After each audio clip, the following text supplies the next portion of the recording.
नमस्कार दोस्तों, आज हम पढ़ेंगे लेजर क्या है, सेकेंडरी बुक ऑफ रिकॉर्ड क्या होता है, पोस्टिंग कैसे करते हैं और लेजर कैसे बनाएं, जर्नल एंट्री से हम लेजर कैसे बनाएं, इस बारे में हम लोग पढ़ेंगे। तो शुरुआत करते हैं। तो दोस्तों बात करते हैं हम लेजर की। लेजर क्या है? देखिए लेजर क्या है, इसको समझने से पहले हमें ये समझ लेना चाहिए कि अकाउंटिंग क्या है। भाई अकाउंटिंग की यदि हम डेफिनेशन की बात करें तो अकाउंटिंग की डेफिनेशन है कि accounting is the process of identifying, recording, classifying, summarising, analysing and interpreting the economic transactions. ठीक, तो इकोनॉमिक ट्रांजेक्शन को रिकॉर्ड करना, क्लासिफाई करना, समराइज करना, ये सारा काम है अकाउंटिंग में, या ये अकाउंटिंग की प्रोसेस है। तो जो सबसे पहला जो हम कहें कि मेन जो काम है, आइडेंटिफाई के बाद में जो मेन काम है वो है रिकॉर्ड करने का। तो रिकॉर्ड करने के लिए जो तरीका हमारे पास है, या अकाउंटिंग में जो स्टैंडर्ड तरीका है, वो तरीका है जर्नल एंट्री बनाना। ठीक, तो जर्नल एंट्री बनाना हम लोगों ने सीखा। जर्नल एंट्री में हम लोग दोनों एस्पेक्ट को हम रिकॉर्ड करते हैं किसी भी ट्रांजेक्शन के। तो जर्नल एंट्री तो एक तरीका हो गया रिकॉर्ड करने का। दूसरा रिकॉर्ड करने का एक और तरीका है जिसको हम सब्सिडायरी बुक्स बोलते हैं, जो हम पढ़ेंगे आगे। तो जर्नल एंट्री एक तरीका हो गया रिकॉर्ड करने का। दूसरी चीज जो है, जो सेकंड स्टेज है, अब सेकंड स्टेज की बात की, सेकंड स्टेज है क्लासिफाई करना, मतलब कि डेटा को अलग अलग बांटना। अब क्लासिफाई करने का जो नाम है, क्लासिफाई करने का जो काम है, उसी को हम बोलते हैं लेजर, यानी कि सेकेंडरी बुक ऑफ रिकॉर्ड। भाई जर्नल एंट्री होगी आपकी प्राइमरी बुक ऑफ रिकॉर्ड, मतलब जो पहली बार जो हम रिकॉर्ड करते हैं डेटा, वो रिकॉर्ड करते हैं हम जर्नल एंट्रीज में।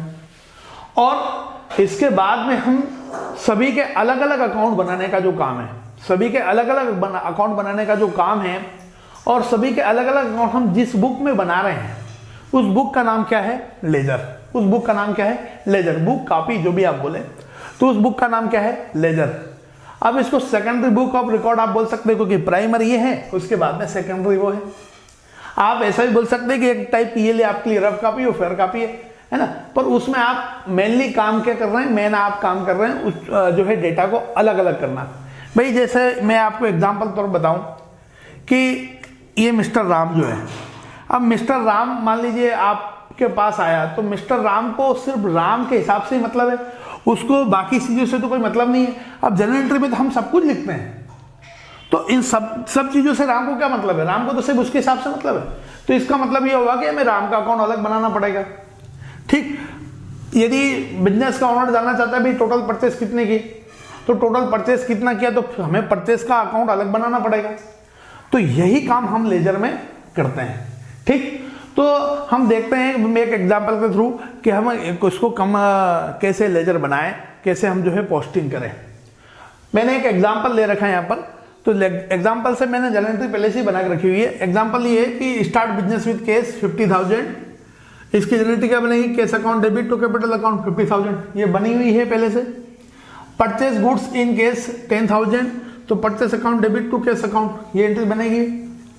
Cash sales, cash account debit to sales account, है ना, कैश आया और किस वजह से आया? सेल्स की वजह से आया। फिर परचेस फ्रॉम राम, राम से हमने परचेस किया, तो purchase account debit to Ram's account, या टू राम भी लिख सकते थे हम सीधे। फिर पेड टू राम, तो राम का अकाउंट डेबिट हुआ टू कैश अकाउंट, हमारे पास से कैश गया। ठीक, तो ये क्वेश्चन है, बेसिकली ये क्वेश्चन है, इससे मैंने जर्नल एंट्री बना ली। मैं मान लीजिए आपको क्वेश्चन ऐसा दिया हुआ है कि generalise the following transaction and post them into the ledger, और लेजर में पोस्ट भी करना, जर्नल एंट्री भी बनाना है और पोस्ट भी करना है। मान लीजिए आपको ऐसा क्वेश्चन दिया हुआ है, तो आपने पहले जर्नल एंट्री बना ली, बन गई जर्नल एंट्री। अब जर्नल एंट्री बनाने के बाद में हमने क्या करना है? इसको जर्नल एंट्री बनाने के बाद में हमें इसको लेजर में पोस्ट कर रहे हैं। तो हम ये जर्नल एंट्रीज को लेजर में कैसे पोस्ट करते हैं, ये देखते हैं। इससे हमने जर्नल एंट्री तो बना ली। अब इस जर्नल एंट्री से हमें क्या करना है? लेजर में जो है इसको पोस्ट करना है। तो पोस्टिंग करना क्या है वो हम देखें। देखो लेजर में जैसे मैंने बोला था कि सबके अलग अलग अकाउंट बनेंगे, तो जैसे कैश का अलग अकाउंट हो गया, परचेस का अलग अकाउंट हो गया, राम का अलग अकाउंट हो गया, है ना, इस टाइप से बाकी जो भी चीजें बची उनके भी इस टाइप से हम अलग अलग अकाउंट बनाएंगे। अब इसमें जो एक बार हम देख ले इसका फॉर्मेट भी, तो फॉर्मेट में इसमें क्या था? पहले डेट है, पर्टिकुलर है, और फिर जेएफ है, फिर अमाउंट है। अब ये जेएफ क्या होता है? Journal folio. जैसा लेजर में होता, जैसा अपना जर्नल में होता है ना एलएफ बोले तो लेजर फोलियो, इट मीन्स ये ट्रांजेक्शन कौन से पन्ने पर है ना, फोलियो मतलब कौन से पन्ने पर है। इसी टाइप से जेएफ मतलब ये जो हम चीजें लिख रहे हैं ये जर्नल में कौन से पेज पर हैं, तो इसकी डिटेल लिखने के लिए छोटा सा कॉलम होता है। अब बात ये है कि आप इसमें जो फॉर्मेट है तो ये यहाँ तक मतलब इसका सेंटर पॉइंट ये हो गया है ना, यानी कि यहाँ इस साइड वाला जो एरिया हो डेबिट का और इसके साइड वाला एरिया जो है वो क्रेडिट का, उसमें भी वही डेट पर्टिकुलर जेएफ और अमाउंट। ठीक, तो ये तो इसका फॉर्मेट हो गया। अब हमने इसको पोस्टिंग करते वक्त क्या देखना है, पोस्टिंग करते वक्त हमें ये देखना है कि भाई जैसे हम कैश अकाउंट बना रहे हैं तो कैश अकाउंट बना रहे हैं तो जो अकाउंट बना रहे हैं उसका नाम उसी अकाउंट में तो आ नहीं सकता है ना भाई। जैसे ये कैश अकाउंट बनाने का मोटिव क्या हुआ, कैश अकाउंट बनाने का मोटिव ये हुआ कि हमें बताना है कैश आया कहाँ से और कैश गया कहाँ पर है। ठीक है, तो आप देखें कि कैश अकाउंट यहाँ पर डेबिट है, कैश अकाउंट यहाँ पर डेबिट है, तो ये एंट्री क्या होगी, ये एंट्री डेबिट ही होगी, ये एंट्री क्या होगी, डेबिट ही होगी, डेबिट होगी। लेकिन नाम किसका आएगा, कैपिटल का नाम आएगा।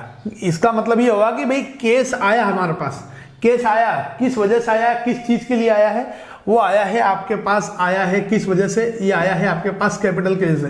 तो आप क्या लिख देंगे, टू कैपिटल अकाउंट। देखो जिसका अकाउंट बना रहे हैं, बिल्कुल ध्यान से सुनना बात, कि जिसका अकाउंट हम बना रहे हैं हमें ये देखना है कि जर्नल एंट्री में वो किस साइड दे रखा है, वो जिस साइड दे रखा है उस साइड हम एंट्री बनाएंगे। लेकिन नाम किसका लिखेंगे, नाम लिखेंगे जो उसके अपोजिट में अकाउंट है। ठीक, तो हमने कैश साइड में लिखा, कैश डेबिट साइड में, तो डेबिट साइड एंट्री बनाई और नाम किसका लिखा हमने, कैपिटल का। कितना, 50,000 रुपये, तो 50,000 रुपये मैंने ऐसा लिख दिया यहाँ पर। ठीक है, फिर हम वापस जर्नल एंट्री में जाएंगे, जर्नल एंट्री में देखेंगे कैश कहाँ पे दे रखा है, ये रहा यहाँ पर दे रखा है।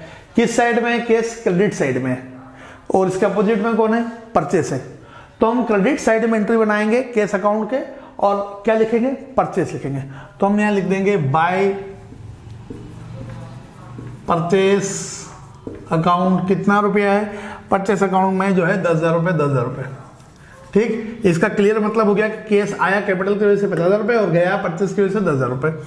फिर वापस कैश क्या है, डेबिट है, तो एंट्री किस साइड बनेगी, डेबिट साइड में। नाम किसका आएगा, जो उसके अपोजिट में, अपोजिट में कौन है, सेल्स है।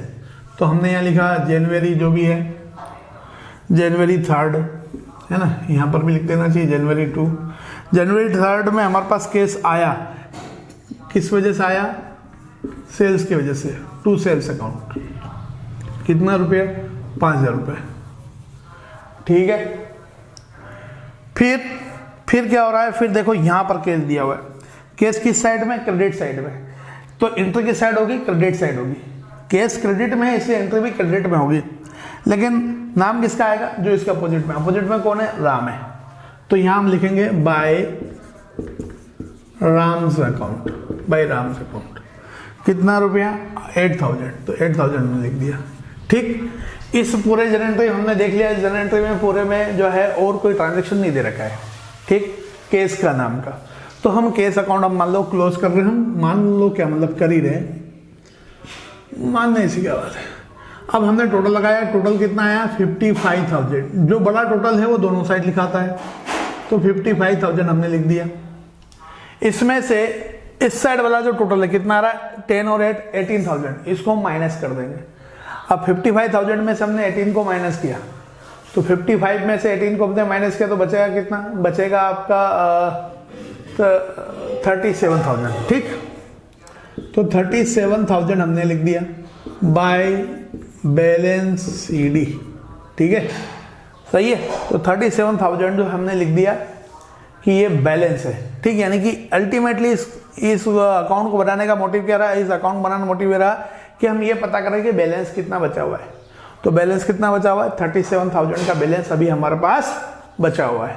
जो भी लास्ट डेट है उस लास्ट डेट को हम मान लेते हैं कि हम ये एंड ऑफ द मंथ या एंड ऑफ द ईयर हम ये क्वेश्चन कर रहे हैं। तो बैलेंस कितना बचा हुआ है, 37,000। ठीक, तो इसको बोलेंगे हम पोस्टिंग। यहाँ से जो डेटा हम वहाँ पोस्ट कर रहे हैं ना, जैसे कॉपी पेस्ट, तो इसी टाइप से यहाँ से हम पोस्टिंग कर रहे हैं, यहाँ से वहाँ पोस्ट करना।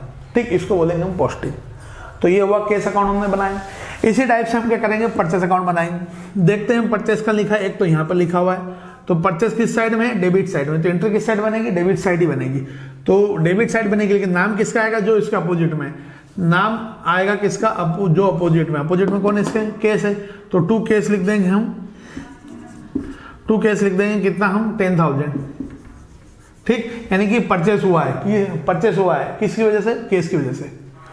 फिर नेक्स्ट आप देखें परचेस वापस यहाँ दिया हुआ है और केस के अपोजिट में कौन है, राम है, तो यहाँ पर हम वापस लिख देंगे जनवरी, जो भी डेट है जनवरी 4 टू राम या टू राम्स अकाउंट, कितना रुपया जो है आपका 15,000 रुपये, तो 15,000 रुपये हमने लिख दिए, ठीक। ये टोटल कितना हो गया, टोटल हो गया 25,000 रुपये। अब इस साइड तो कुछ है ही नहीं, इस साइड तो कुछ है ही नहीं, तो कोई बात नहीं, हम क्या कर देंगे 25,000 रुपये लिख देंगे और इसको ऐसा लिख देंगे बाय बैलेंस CD, हो गई बात खत्म। बाय बैलेंस CD जो हम कैलकुलेट करके लिखें उसको CD लिखना है, और जो हम जैसे ये BCD है ना, तो ये क्लोजिंग बैलेंस है। अब ये जब ओपनिंग में आएगा तो यहाँ क्या आ जाएगा, टू बैलेंस BD, ये मतलब नेक्स्ट ईयर के लिए टू बैलेंस BD हो जाएगा, तो कितना हो जाएगा 37,000 टू बैलेंस BD। तो बैलेंस BD मतलब जो हम ऊपर से नीचे ला रहे हैं किसी बैलेंस को, तो BD ब्रॉट डाउन, और जो बाय बैलेंस CD जो हम खुद ने कैलकुलेट करके हमने फाइंड आउट किया है, तो उसको CD बोलेंगे, है ना, कैरिड डाउन। वेल, ये हो गया परचेस अकाउंट। अब हम बनाते हैं किसका अकाउंट, राम का अकाउंट। राम का अकाउंट देखिए, राम किस साइड में है, क्रेडिट साइड में, राम है क्रेडिट साइड में, तो क्रेडिट साइड में ही एंट्री बनेगी। साइड कौन सी होगी, क्रेडिट, और इसका अपोजिट में कौन है, परचेस है, तो अपोजिट में जो है उसका नाम लिखेंगे बाय परचेस अकाउंट, कितना रुपया, बाय परचेस अकाउंट कितना 15,000, तो 15,000 हमने लिख दिया, ठीक। राम वापस से है क्या इस पूरी जनरल एंट्री में कहीं और, हाँ है, ये डेबिट साइड में, तो डेबिट साइड एंट्री बनेगी, और इसके अपोजिट में कौन है, केस है, तो हम यहाँ क्या लिखेंगे, टू केस अकाउंट, ठीक है। डेट जो भी हम लिख देंगे, जनवरी 4 थी इसमें, और इसमें जनवरी 5, ठीक है। तो कितना है 8,000, तो हमने 8,000 लिख दिया। अब क्या करेंगे हम, बस और कोई एंट्री नहीं, हम टोटल लगा देंगे। टोटल कितना आएगा इसका टोटल आएगा, जो बड़ा टोटल कितने का है, 15,000 का, ठीक है।